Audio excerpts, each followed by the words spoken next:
බෞද්ධ මාධ්‍යශාලයේ වත්මන්ගරු සභාපති ශ්‍රී සම්බෝධි මහා විහාරාධිපති පූජනීය බොරලන්දේ වජ්‍රඥාන නායක ස්වාමින්වයන් වහන්සේගේ අනුශාසකත්වයෙන් දිට්වා සුරිකුණාටුවෙන් විපතරපත් විහාරස්ථාන පාසල් සහ ගම්මාන වෙත පිළිසරණක් වීමේ අරමුණ පෙරදැරිව දිවයිනේ පළාත් 9ම ආවරණය වන පරිදි ක්‍රියාත්මක කුසල ධම්මනා හිමි අභිවන්දනා 8 වෙනි ගුණානුස්මරණ පින්කම් මාලාවේ 4 වෙනි වැඩසටහන ඉකුත් 11 වෙනිදා ක්‍රියාත්මක කෙරුණා. ඒ වයඹ පළාත ආවරණය වන පරිදි හලාවත නල්ලතරන් කට්ටුව ශ්‍රී රත්නගිරි රාජමහා විහාරස්ථානයේ කේන්ද්‍ර කර ගනිමින් අපේ දරණාගම කුසලධම්ම නාහිමි පාණන් වහන්සේගේ 8 වන ගුණ සැමුරුම ගුණානුස්මරණ පින්කම හැටියටයි මේ පින්කම සිද්ධ වෙන්නේ. ශ්‍රී ලංකාවේ සෑම පළාතකම මේ පුණ්‍ය කටයුත්ත අපේ ගෞරවනීය වර්තමාන සභාපති බොරලන්දේ වදිරඥාන නායක හාමුදුරන් වහන්සේගේ ප්‍රධානත්වයෙන් මේ සියලු දෙනාගේ සම්බන්ධීකරණයෙන් යුක්තව මේ සත්කාරය කෙරීගෙන යනවා. මෙහිදී දහවල සම්බුද්ධ පූජාව පැවැත්වීමෙන් අනතුරුව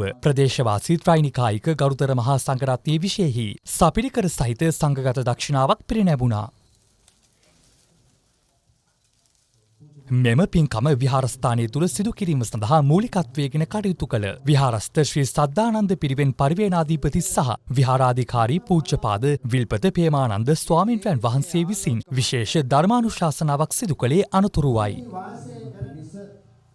දිට්වා සුලි කුණාටුව හේතුවෙන් නායෑම් සිද්ධ වුණා. ඒ වගේම ජල ගැලීම් සිද්ධ වුණා. ඒ හේතු කරගෙන අපේ රටේ විශාල පිරිසක් විපතටපත් වුණා. මේ ඛේදවාචකේ නිසා ජීවිත ගණනාවක් අහිමි වුණා. මේ ප්‍රදේශවල ජල ගැලීම නිසා ගෙවල් දොරවල්, ඒ වගේම ව්‍යාපාරික ස්ථාන, ඒ වගේම පූජනීය ස්ථාන ඇතුළු මේ ප්‍රදේශයේම යට කරගෙන ඉදිවත ඉතිරවන්නට බොහෝ දෙනාගේ බොහෝ දේ අහිමි වුණා, විනාශ වුණා. අපේ පූජනීය බෝධිසත්ව ගුණෝපේත දරණාගම කුසල ධම්ම නායක මාහිමිපාණන් වහන්සේගේ 8 වන ගුණානුස්මරණ පින්කමයි මේ වර්ෂයේදී මේ ආකාරයෙන් දිට්වා සොලිකුණාටුව නිසා විපතටපත් හැමදෙනා වෙනුවෙන් පළාත් 9ම ආවරණය වන පරිදි ಜಾති ભેදයකින් ආගම් ભેදයකින් කිසිම ભેදයකින් තොරව මේ පින්කම මේ ආකාරයෙන් දියත් කරන්නට අපි කටයුතු සංවිධානය කළේ.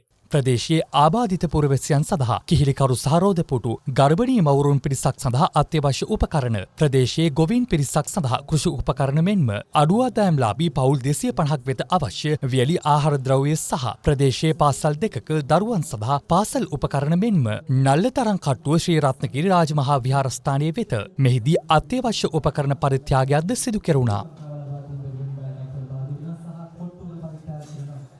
අනතුරුව ඊයේ දිනේදී කුසල ධම්මනා හිමි අභිවන්දනා 8 වෙනි ගුණානුස්මරණ පින්කම් මාලාවේ උතුරුමැද පළාත් පින්කම පැවැත්වුණේ බෞද්ධ මාධ්‍යශාලයේ අනුරාධපුර ශාඛා මධ්‍යස්ථානයේ පිහිටි අනුරාධපුර ශ්‍රී සම්පුත්ත ජයන්ති විහාරස්ථානයේදී.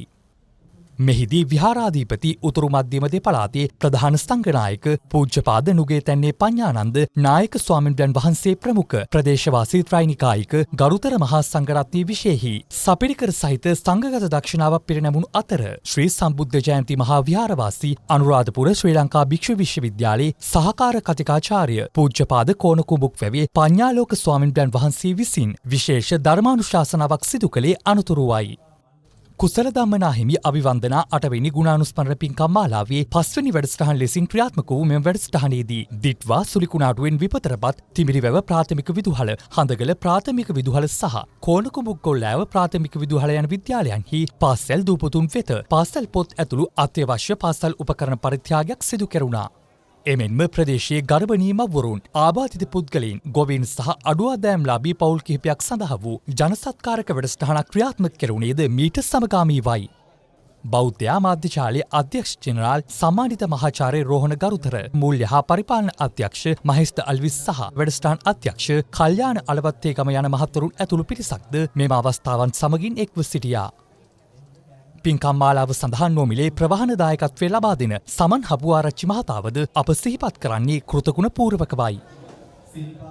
මේ අතර පින්කම් මාලාවේ 6 වෙනි පින්කම එළඹෙන 21 වෙනිදා මාතර වෙහෙරහේන පූර්වාරාම රාජමහා විහාරස්ථානයේදී සහ 7 වෙනි පින්කම එළඹෙන 28 වෙනිදා රත්නපුර උඩකරවිට ශ්‍රී ඉසිපතනාරාම විහාරස්ථානයේදීද පැවැත්වීමටයි සැලසුම් කර ඇත්තේ.